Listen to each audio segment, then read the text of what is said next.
Raskula Street is located on the left bank of the capital. It starts with Kabambay Batur Avenue and finishes at the crossroad with Kasım Kaysenov Street. It goes in parallel to Fariza on Garsinova Street. Its length is 2,500 meters.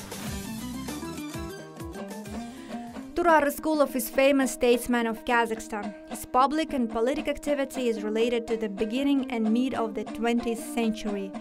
Raskulov made a lot of historically important decisions, including solving an issue of accelerated construction of Turksip Railway.